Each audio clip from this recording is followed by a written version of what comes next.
सर्वव्यापक में कैसे पुनः उठ सकता है? उन्होंने देह का दृष्टांत दिया था कि देह में जैसे चेतन तो सारी सत्ता में है, तो हाथ को अगर हम हाथ कहेंगे तो हाँ, सर्वव्यापक है ना, पूरे आकार के अंदर सर्वव्यापक है।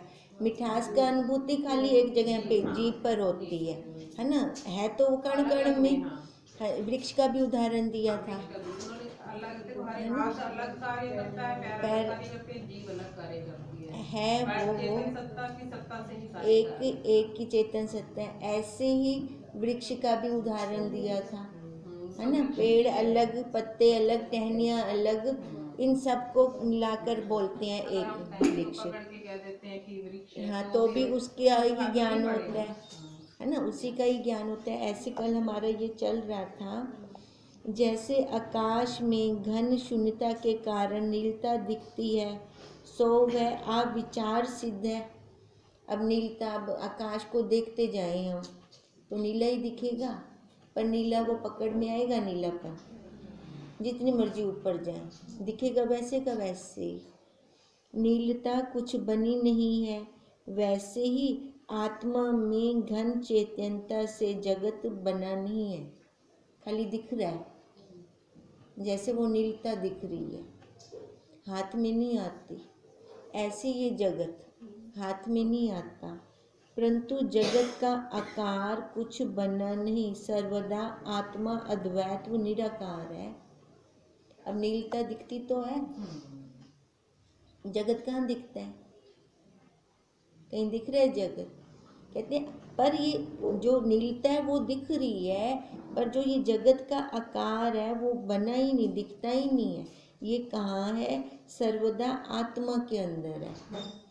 अब जैसे कल हमारा चल रहा था, भी जल है तो लहर है, उसको हम रोक नहीं सकते, है ना। तो ऐसे ही लहर का क्या मतलब था कि फुरने आएंगे। अब फुरने अगर संसार वाले आ रहे हैं तो वो ठीक नहीं है, वो सत्ता है तो फुरना हम अपने स्वरूप का भी ले सकते हैं। मैं वही ब्रह्म हूँ, मैं वही सच्चिदानंद हूँ, हम ऐसा फुरना भी ले सकते हैं।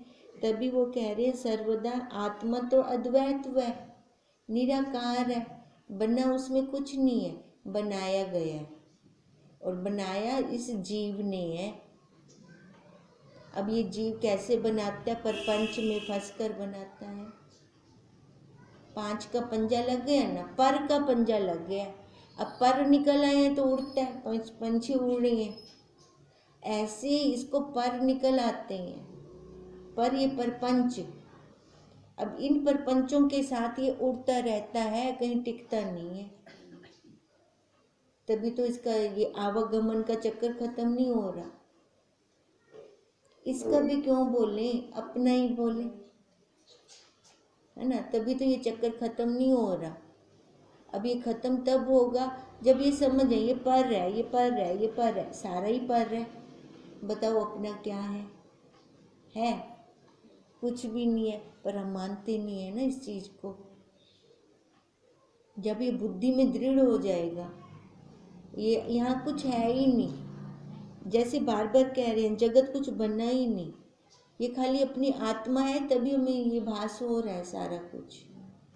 वो तो रहेगी, है ना। हम व्यष्टि में भी क्यों आए?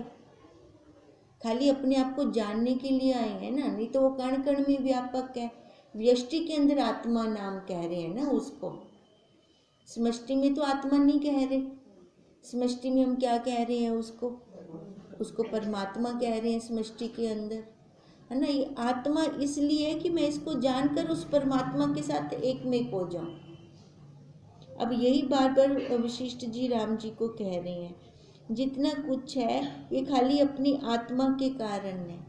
अनंत सृष्टि आत्मा में आभास रूप उपज कर फिर लीन हो जाती है। जैसे स्वप्न उपजता है फिर लीन हो जाता है, रहता है। स्वप्न में हम कितना कुछ कर लेते हैं, कितने व्यक्तियों से, ये हड्ड मांस वाले शरीर वाले व्यक्ति होंगे, कैसे आए वो स्वप्न में? आए ना, कैसे? जब हम जागते हैं तब तो कुछ भी नहीं होता। ख्यालों के साथ कितना बनाया हमने, है ना, पूरा स्थूल बना दिया हमने। अब वही बात कह रही है, ये सारा अपना स्थूल बनाया हुआ है। ये जब हम खुद इस स्थूल को खत्म करेंगे तब ये खत्म होगा।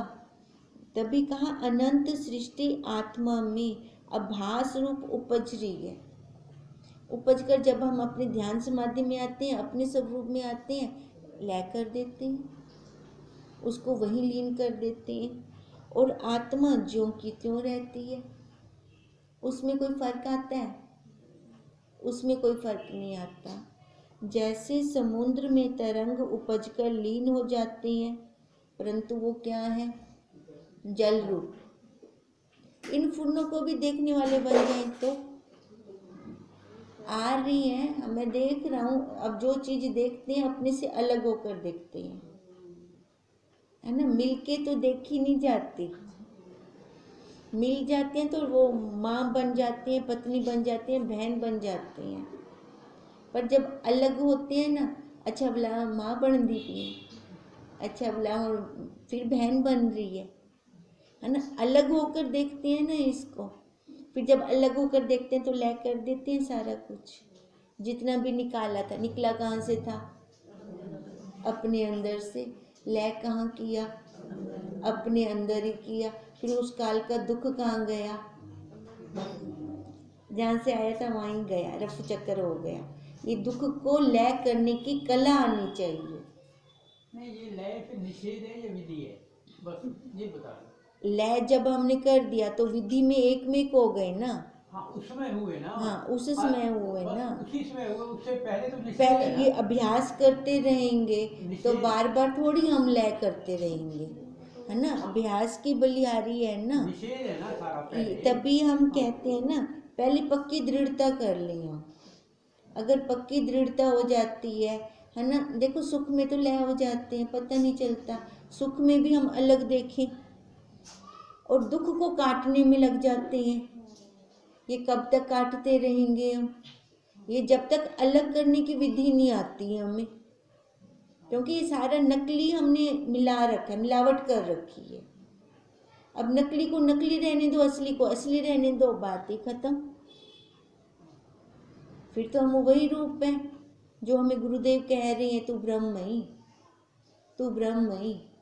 मैं ब्रह्म क्यों है यार? अगर मेरे को कोई दुख लगता है तो ब्रह्म तो दुख होंदा कहनी। वैसे ही पर ब्रह्म में सृष्टि पर ब्रह्म रूप है। जगत बना नहीं है, बना सा है। ये बनाया किसने? हमने बनाया, नहीं तो ये सारा पर ब्रह्म है।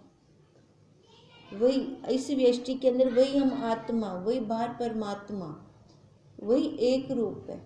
पर जब हम मिल जाते हैं, लकी देगी आत्मा ते की देगी परमात्मा, है ना, फिर तो सारा गया। हे राम, यह जगत विराट का शरीर है, महाआकाश उसका शीश है। अब देखो ये जगत क्या है? विराट है ना। उन्होंने बोला साकार में तो सारा अनुभव होता है, पर आप कह रहे हो वो कण कण में व्यापक है, तो वहाँ पे क्या अनुभूति हो कण कण में? कैसे उसका मैं शरीर मानूं, है ना। शरीर के अंदर अनुभव होता है ना, तो उसका मैं अनुभूति कैसे बोलूं? अब वो जगत का विराट रूप दिखा रहे हैं। अब विराट रूप में महाआकाश उसका शीश है, 10 दिशा उसकी भुजा है, पृथ्वी उसके चरण है, पताल रूप तली है, मध्य लोक अंतरिक्ष उदर है, सब जीव उसकी रोमावली है। अब कितनी रोमावली है अंदर, देखें अपने शरीर के अंदर। और सब पदार्थ विराट के अंग हैं, वह विराट आकाश रूप है। दिखता नहीं है विराट, कैसे है? आकाश मतलब शून्य, खाली अनुभव कर। उसके चरण के साथ मैं अपने चरण मिला रही हूँ। सिर ऊपर है, आकाश ऊपर है ना, उसके सिर के साथ आकाश सीधा कर रही हूँ। अब ऐसी वो सारा मिलान करवा रही हैं हमारा, जैसे विराट ब्रह्म जी आकाश रूप हैं, वैसे ही उनका जगत भी आकाश रूप है। बार ब्रह्मा जी का ये विराट रूप दिखा रहे हैं ना। अब कहते हैं जैसे वो आकाश रूप है, ऐसे सारा जगत जो जैसा है उसका बनाया भी तो वैसा ही होगा, है ना। अब ब्रह्मा जी को हम आकाश रूप कह रहे हैं, तो उनका सारा बनाया हुआ जगत वो भी आकाश रूप है। इससे सब जगत विराट रूप हुआ। वह ब्रह्म ही है और कुछ बना ही नहीं। मतलब ये जितना भी दिख रहा है ना, ये सारा वही है ना। ये हम कैसे हो गए? विधि पक्ष से हो गए। विधि पक्ष से चलते हैं तो सब ब्रह्म है, सब ब्रह्म है, सब ब्रह्म है। इस शरीर समेत सब ब्रह्म है। अगर निषेध पक्ष से चलते हैं तो नेति नेति करते हैं, है ना। ये नहीं, ये नहीं, ये नहीं। तभी वेदों की नेति का शेष, वस्तु की उपलब्धि सो। अब वेदों ने भी कह दिया नेति नेति नेति कर से, तार देखो वस्तु की उपलब्धि थी वैसे। अब वस्तु की उपलब्धि क्या है कि अपने स्वरूप का ज्ञान, है ना, तब होगा। जो सा मर्जी एक पक्ष ले लो, अपनी वो हो भी अपना स्वार्थ होता सारा विधि पक्ष में आवेंदु आपा, है ना। नहीं तो नेति नेति करसू बैठे तो क्या हो गया? सब ब्रह्म ही तो है ना। कुछ खाने को अच्छा मिल रहा है या कुछ पहनने को अच्छा मिल रहा है तो क्या हो गया? सब ब्रह्म ही तो है। फिर हम वैसे विधि पक्ष में आ जाते हैं, अपनी सहूलियत देखते हैं, अपनी मन की इच्छा के पीछे अपना दुष्ट पन्ना छुपा जाते हैं, है ना। तो ऐसे कर जाते हैं। ऐसे नहीं करना। चलने तो पक्की दृढ़ता के साथ चलने, तो पूरे निषेध से चलो, चलने तो पूरा विधि से चलो। फिर उसमें दुख भी विधि वाला आ जाएगा, ठीक है। तो उस हिसाब से चलना चाहिए हमें। चंद्रमा और सूर्य उसके नेत्र हैं। मुझसे और तुमसे लेकर सब शब्दों का अधिष्ठान ब्रह्म ही है। सारा कुछ वही ब्रह्म है। ब्रह्म के अलावा कुछ दूसरा नहीं है।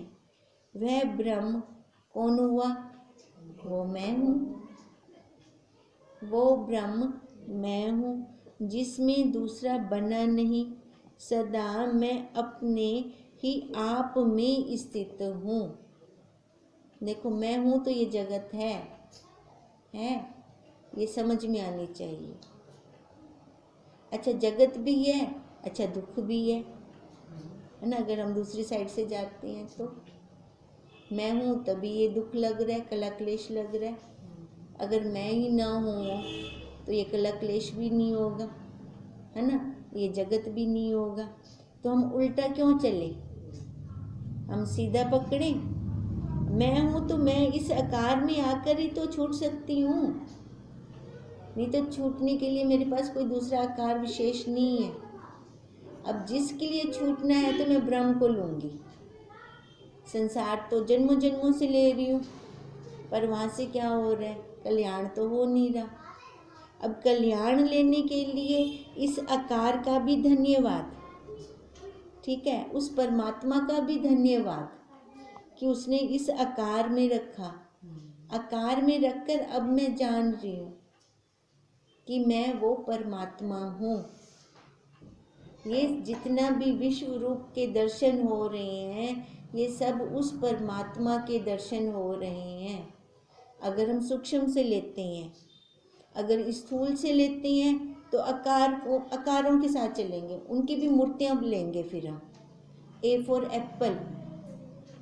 फॉर एप्पल नर्सरी क्लास है ना। अब हमें आगे चलना है। अब आगे चलने के लिए वही कह रहे हैं कि ये सदा मैं अपने आप में स्थित हूँ। हे राम, शून्यवादी, पांच तात्विक, शैव, शक्ति आदि जो शास्त्र हैं, उन सब का अधिष्ठान ब्रह्म रूप है, जो जैसे मर्जी चल रहा है। पीछे करंट तो एक है, करंट में तो कोई फर्क नहीं है।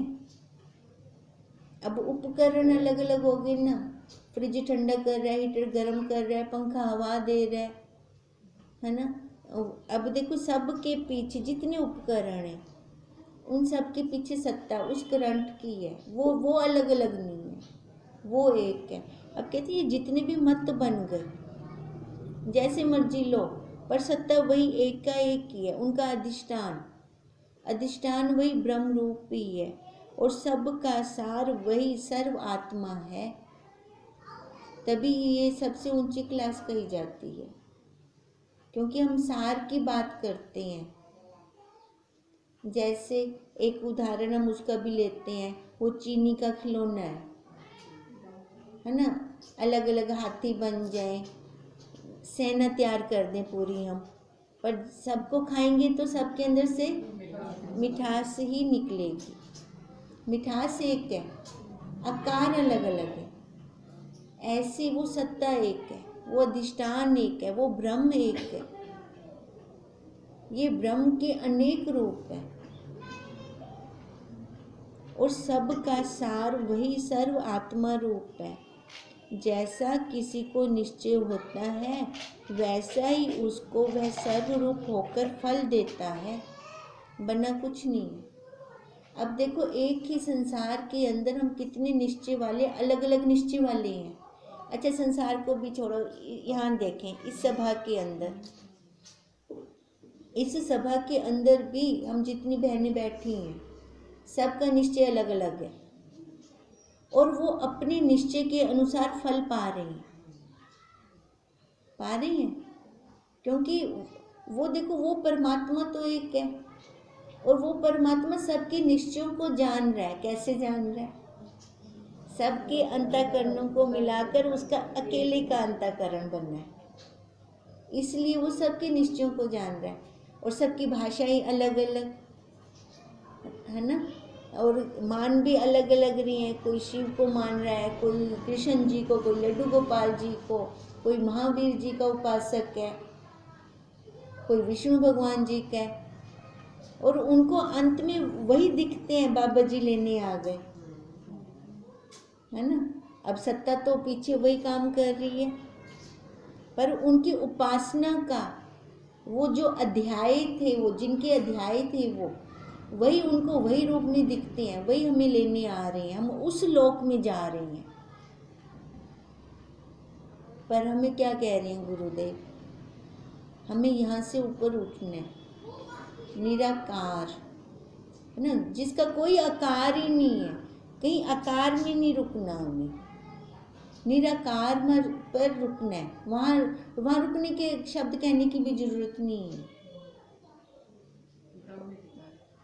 वो सीधा एक वही ब्रह्म, वही सत्ता। अगर आकार वाला कुछ हो जाएगा तो वो आने जाने वाला हो जाएगा, है ना। पदार्थ जितने भी हैं वो सारे आकार में आएंगे, पदार्थ आने जाने वाले होंगे, पर वो सत्ता एक बिना आकार की, ना आने जाने वाली नहीं है ना। वो वही मैं हूँ। अब वो मैं कैसे बनूंगी? जब इस प्रपंच, ये पांच का पंजा लगा पड़ा है, इसको इस प्रपंच से उठूंगी तब मैं वो बनूंगी। बनना खाली बोलने के लिए आ रहा है शब्द, बनना भी नहीं है उसमें। फिर तो एक में खो जाना है उसके अंदर। जैसे जल के अंदर एक हो गया, छोटी नदी महासागर में मिल गई तो क्या रूप हो गई? वही सागर रूप हो गई, उसका अपना छोटा नाम रहा कोई नहीं। अब ऐसी जब हम उस अनंत के साथ एक में कब होंगे? जब इस बाउंड्री से बाहर आएंगे, ये आकार वाली बाउंड्री से बाहर आएंगे, फिर उसके साथ हम एक में होंगे। एक में हो जाएंगे, फिर अपना वो छोटा वाला नाम नहीं रहेगा, है ना। फिर हमारा क्या नाम बन जाएगा? ब्रह्म। पहले ही आप अब्राह्मण से, हाँ, फिर हम पहले ही वही हैं ब्रह्म में। अभी हम क्यों ना माने अपने आप को कि मैं वो ब्रह्म हूँ। इति श्री योग विशिष्ट निर्वाण प्रकरण ब्रह्म जगत एकता नाम 257 सर्गा समाप्त। विशिष्ट जी बोले, अब ये ब्रह्म और जगत की एकता हो रही है यहाँ पर। वशिष्ठ जी बोले, हे राम, इस जगत के आदि में शुद्ध ब्रह्म सत्ता थी, शुरू में तो वही थी। उसमें जो जगत का आभास पूरा है, उसको भी तुम वही स्वरूप जानो, जो शुरू में है, जो अंत में है, मध्य में भी तो वही रहेगा, है ना। पर करते क्या है, हम मध्य में अपनी बना लेते हैं। उसका बनाया ठीक है, अपना बनाया ठीक नहीं है। क्यों ठीक नहीं है? हमारी जल हाँ, हम अल्प से छोटा बना लेते हैं ना, मैं मेरा वहाँ कर लेते हैं, संबंध जोड़ लेते हैं। बनाया तो उसने भी, तो उसने कोई संबंध जोड़ा नहीं, जोड़ा ना। अब माली देखो पौधे को कहाँ मर्जी लगाए, उखाड़े, जरा कुछ मर्जी करे, माली को दुख क्या नहीं लगता, है ना। हमारे कोई पौधे को थोड़ा सा इधर से उधर कर दे, दुख लगता है ना, क्योंकि वो मैं अपना बना के दे मुँह खोला। और परमात्मा माली है पूरे संसार का, वो जहाँ मर्जी किसी को पैदा कर देता है, किसी को लय कर देता है, कोई दुख नहीं है उसको, कोई बंधन नहीं है उसको। पर हम लोग बंधन में आ जाते हैं, क्यों? क्योंकि हम व्यापक नहीं बन पाते। अब व्यापक कैसे बनेंगे? विचारों से, विचारों से व्यापक बनना, शरीर से तो नहीं बन सकते, विचारों से, भावों से, यहाँ से व्यापक बनना है हमें। अगर व्यापक बनते हैं तो वही सत्ता ही सत्ता है। इस जगत के आदि में शुद्ध ब्रह्म सत्ता थी, उसमें जो जगत का आभास फुरा है, उसको भी तुम वही स्वरूप जानो। अब जितना ये बन रहा है वही जान कि वही ब्रह्म है, उस ब्रह्म के अलावा दूसरा नहीं है। जैसे स्वप्न में आदि अनुभव आकाश होता है और उसमें स्वप्न की सृष्टि प्रकट होती है। बार बार स्वप्न का उदाहरण ले आते हैं क्योंकि हम वहाँ स्थूल बना देते हैं स्वप्न के अंदर, ऐसा का ऐसा जगत खड़ा कर देते हैं जैसे अभी जागृत में है। और जब जागृत अवस्था में आते हैं वो खाली अनुभव रूप रह जाता है हमारा, होता कुछ भी नहीं है। और वो अनुभव जो रह जाता है स्वप्न के अंदर, चाहे जितना मर्जी हमें दुख हो रहा हो उस काल में, पर जैसे जागृत अवस्था में आते हैं खाली अनुभूति होगी, वो दुख नहीं होगा। होता है ऐसे, है ना। अब ऐसी गुरुदेव हमें कह रहे हैं, अब यहाँ पे भी तो तू अनुभव ही ले रही है, जैसे स्वप्न में लेती है वैसा का वैसा अनुभव हम यहाँ लेते हैं। अब स्वप्न वाला दुख उस काल में जो हुआ सो हुआ, बाद में तो रहा नहीं, पर ये क्यों रह गया? हाँ जी, पकड़ लिया ना। कितने बाद में भी वो वाला काल नहीं है जिस काल में कुछ भी परिस्थिति आई, है ना। जिस काल में जो कुछ मर्जी हुआ वो काल नहीं है। वो टाइम आधे घंटे का था या पौने घंटे का या 5 मिनट का या 15 मिनट का, पर उस काल को कितना बढ़ाया हमने, कितना मला, पकड़ा ना हमने, तभी वो दुख हमारा इतना बड़ा हो गया ना। स्वप्न वाला दुख क्यों नहीं बड़ा होता? स्वप्न वाला दुख बस उतनी काल का रहता है। क्यों? क्योंकि हमारी दृढ़ता हो जाती है उस पे कि ये स्वप्न है, ये झूठ है नहीं। ऐसी जब इसकी दृढ़ता हो जाएगी, जब इसकी दृढ़ता हो जाएगी, ये भी रहेगा नहीं। फिर मनुष्य का सुबह से लेकर रात तक पुरुषार्थ क्या रहता है? दुखों की निवृत्ति, यही रहता है ना हमारा पुरुषार्थ, दुख ना आवे, है ना। कब दुखों वाला हम कोई काम ही नहीं करना चाहते, पर दुख आता है, बिन बुलाए आता है, आता है। बेहोश निद्रा दोष से, मतलब जो इसका प्रारब्ध है वो आएगा ना, बेहोशी है ना, बिन बुलाए आती है प्रारब्ध, बुलानी नहीं पड़ती, पर हम नहीं चाहते। हम नहीं चाहते कि दुख आए हमारे पास, फिर भी आता है, तो तभी तो गुरुदेव हमें युक्तियां देते हैं। स्वप्न के अंदर भी दुख लेती है, जितनी काल का उन्हें उन्हीं काल में ही खत्म कर देंगी। बस इसको भी खत्म कर, बता यहाँ सत्य क्या है, कुछ है सत्य। तभी हमें बार बार कहते हैं, स्वप्न के साथ मिलान करवा देते हैं हमारा कि ये है, बनना कुछ नहीं है, सब स्वप्न है, सब स्वप्न है, सब स्वप्न है। खाली अनुभव, अनुभव रहा ना, ये सारा ऐसी, ये जागृत जगत भी अनुभव रूप है, समझ ले इसको, भिन्न कुछ नहीं है। वैसे ही यह जगत अनुभव रूप है। जैसे समुद्र द्रवता से तरंग रूप होकर दिखता है, वैसे ही चैतन्य ब्रह्म जगत रूप होकर भासित होता है। अब समुद्र के अंदर जो लहर है जल रूप से दिख रही है ना, अब ये जल रूप भी उसको दिखेगी जिसकी दृष्टि आधार पर होगी, और जिसकी आकार पर होगी उसको नहीं दिखेगी। अब ऐसे ही कह रहे हैं, उस ब्रह्म के अंदर ये सारा जगत लहर है। अब ये जिसकी दृष्टि आधार पर होगी उसको ये जगत ब्रह्म दिखेगा।